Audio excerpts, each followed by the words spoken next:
Hello IGNOU students, welcome to the channel GPH books. I hope you all are doing good. Friends, आज इस video में मैं आपके साथ बात करने वाली हूँ BECS 184 के इंपॉर्टेंट क्वेश्चंस के साथ उनके सॉल्व्ड आंसर्स। जी हाँ फ्रेंड्स, आपके साथ इस वीडियो में हम शेयर करने वाले हैं BECS 184 के सॉल्व्ड आंसर्स के बारे में। फ्रेंड्स, आने वाले समय में आपके एग्जामिनेशन होने वाले हैं। फ्रेंड्स, ये subject BAG, BSc, BSCG economics का सब्जेक्ट है BECS 184। ठीक है, डाटा एनालिसिस, आंकड़ों का विश्लेषण, स्किल एनहांसमेंट का कोर्स है। सो अगर आप भी इसके स्टूडेंट हैं तो ये बेहद इंपॉर्टेंट वीडियो आपके साथ होने वाली है, क्योंकि फ्रेंड इस वीडियो में हम आपके लिए लेकर आए हैं सॉल्व्ड आंसर जो बहुत इंपॉर्टेंट है एग्जाम के पर्सपेक्टिव से। तो चलिए without any delay let's start the video. Friends, the question is संयुक्त सूचक की संकल्पना को संक्षेप में समझाइए। यह आपसे पूछा जा सकता है संयुक्त सूचक से क्या अभिप्राय है। तो इस तरह से आपसे दोनों तरह से क्वेश्चन पूछा जा सकता है। आपको पता होना चाहिए कि इसमें आपको संयुक्त सूचक के बारे में एक्सप्लेन करना है। किसी तरह से भी आपके सामने क्वेश्चन एग्जामिनेशन में रखा जा सकता है। तो चलिए बात करते हैं फ्रेंड्स अब आंसर की। सो फ्रेंड्स, आप आंसर को ध्यान से समझिएगा, उसके बाद आप इसको स्क्रीनशॉट भी कर सकते हैं, लिख भी सकते हैं, और जहां से आप इस तरह के और सारे आंसर रेफर कर सकते हैं वे बुक भी मैं आपको अभी शो करने वाली हूँ। तो चलिए बात करते हैं संयुक्त सूचक की। विभिन्न योजनाओं पर अलग अलग दृष्टिकोण के माध्यम से विचार विमर्श कर एक संयुक्त सूचक विभिन्न चरों, आयामों को अभिव्यक्त करने वाले मानों के समूह को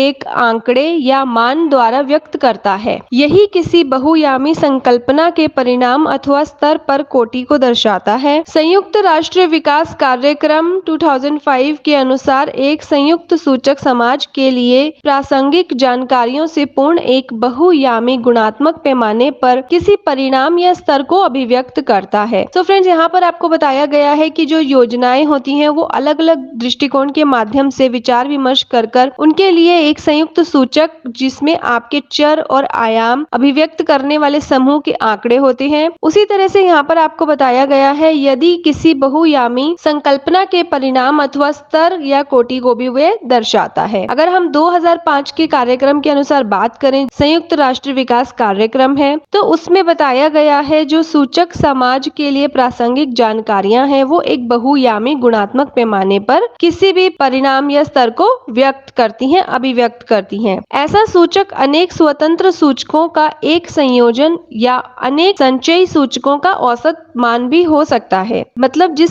भी सूची में अगर एवरेज भी अगर आपको निकाल के बताई गई है तो वो भी एक संयोजक या अनेक संचयी सूचकों का औसत मान हो सकता है। ये सूचक किसी विशेष क्षेत्रक या आयाम पर हमारा ध्यान भी केंद्रित कर सकते हैं, जैसे कि दलित वर्ग की दशा, दलित अभावग्रस्तता सूचक, खाद्य अवस्था, खाद्य सुरक्षा और सुरक्षा सूचक, बाल अवस्था, बाल अभावग्रस्ता या विकास सूचक। फ्रेंड्स, जितने भी यहाँ पर आपको नाम बताए गए हैं जैसे दलित वर्ग की दशा, बाल अवस्था, मानवीय विकास, गुणवत्ता या खाद्य अवस्था, उसमें आप जो सूची बना सकते हैं वे उसके पॉजिटिव की भी बना सकते हैं जितना उसमें विकास हुआ है, या जो वो डिग्रेड हुआ है वो भी आप बता सकते हैं। सुरक्षा, असुरक्षा, विकास की या अभावग्रस्ता के बारे में, मानव विकास सूचक। ठीक है, तो इस तरह से यहाँ पर आपको बताया गया है कि जो संयुक्त सूचक है उसके अंतर्गत क्या क्या बातें आपको लिखनी होती हैं या समझनी होती हैं। उसके बाद हम बात करते हैं, हम कुछ एक आयामी चरों या सूचकों के परिणाम का सामूहिक सूचक तैयार करते हैं। यदि हम धनात्मक सूचकों के संयोजन की रचना करते हैं तो हमारे सूचक का उच्चतर मान विकास के उच्च स्तर को दर्शाता है और निम्न मान द्वारा विकास का निम्न स्तर व्यक्त होता है। यदि बाल विकास के संयुक्त सूचक की रचना में धनात्मक दिशा इंगित करने वाले चरों का प्रयोग करें तो परिणामतः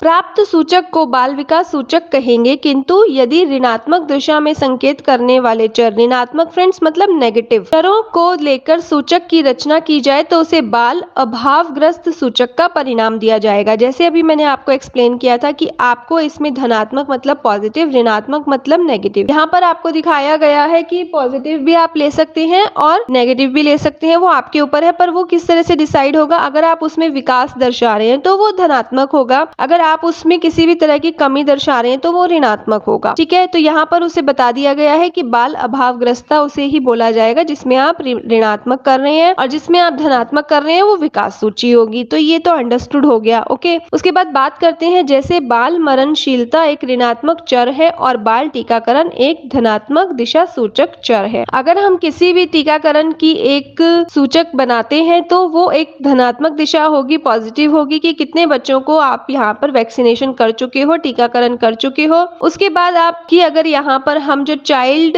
डेथ रेट के बारे में अगर हम बता रहे हैं तो वो एक ऋणात्मक होगी। ठीक है, ऐसे सूचक गुणवाची आंकड़ों के संदर्भ में उपयोगी हो सकते हैं। एक सूचक किसी एक चर या इंगित करने वाले कारकों की अपेक्षा अधिक सशक्त होता है। सूचक का चयन शोधकर्ताओं के लिए एक बड़ी चुनौती होता है। मापनीय इंगित करने वाले कारकों की पहचान में यह मुख्य समस्याएं आती हैं कि आंकड़े क्या उपलब्ध है, क्या वे आंकड़े विश्वस्त हैं, क्या आंकड़े समसामयिक सोपनिक हैं अथवा काल श्रृंखला बनाते हैं। फ्रेंड, जब भी आप कोई सूची बनाते हैं तो सबसे पहले आपको ये देखना होता है कि आपके पास क्या डेटा अवेलेबल है, अवेलेबिलिटी ऑफ द डेटा। उसके बाद कि वो कितना ट्रस्टवर्दी है, कितना आप उसको ट्रू मान सकते हो, ठीक है, कितना वो करंट और कंटेम्प्रेरी टाइम में वो मैटर करता है, ये सब आपको देखना होता है। और अंत में फ्रेंड्स आप ओवरलैप, जिसे हम प्रतिच्छेदन बोलते हैं, जनित दोहरी गणना का निवारण कैसे होगा तथा अनावश्यक जानकारी से कैसे बचकर रहेंगे। साथ ही यदि चुने गए चर बोधगम्य होते हैं तो उन्हें व्यापक स्तर के पाठकगण अधिक स्वीकार्य पाते हैं तथा बोधगम्यता के मूल्यों का प्रचार प्रसार भली भांति से हो पाता है। तो फ्रेंड्स, इसमें हमने आपको बताया है कि आप किस तरह से संयुक्त सूचक बना सकते हैं या वो क्या होता है, उसमें क्या होता है, संकल्पना क्या है। तो फ्रेंड्स, ये क्वेश्चन आपके असाइनमेंट में भी आ सकता है और एग्जामिनेशन में भी आ सकता है। बहुत ही इंपॉर्टेंट क्वेश्चन है। आपको एक पूरा का पूरा टॉपिक इस वीडियो में मैंने एक्सप्लेन किया है। सो आई होप ये इन्फॉर्मेटिव रहा होगा। फ्रेंड्स, अगर आप डिस्क्रिप्शन में जाएंगे तो आपको इस बुक का लिंक नजर आएगा। इस बुक से आप इसी तरह के और भी आंसर्स और कंटेंट इजीली समझ सकते हैं। हिंदी और इंग्लिश दोनों मीडियम में बुक अवेलेबल है। अपनी आवश्यकता अनुसार आप ले सकते हैं। और इस बुक में फ्रेंड्स आपको पूरा कंटेंट यूनिट वाइज भी मिल जाएगा, साथ ही साथ प्रीवियस ईयर के solve question paper, sample paper, guest paper, जो भी स्टूडेंट्स की रिक्वायरमेंट होती है अपने कोर्स के रिगार्डिंग, अपने एग्जामिनेशन की प्रिपरेशन के रिगार्डिंग, वो सब कुछ आपको इस बुक में अवेलेबल हो जाएगा। अगर आप BAG, BSc, BSc honours economics के स्टूडेंट हैं और अगर आपके पास भी BECS 184 सब्जेक्ट है, सो बेहद इंपॉर्टेंट ये वीडियो आपके लिए है। Thank you for watching the video till and. Channel के साथ जरूर बने रहें। जल्द ही मिलेंगे एक नई वीडियो में। सब्सक्राइब कर लीजिए चैनल को if you are new to channel and don't forget to press the bell icon on. So जल्द ही मिलेंगे नई वीडियो के साथ। Thank you for watching.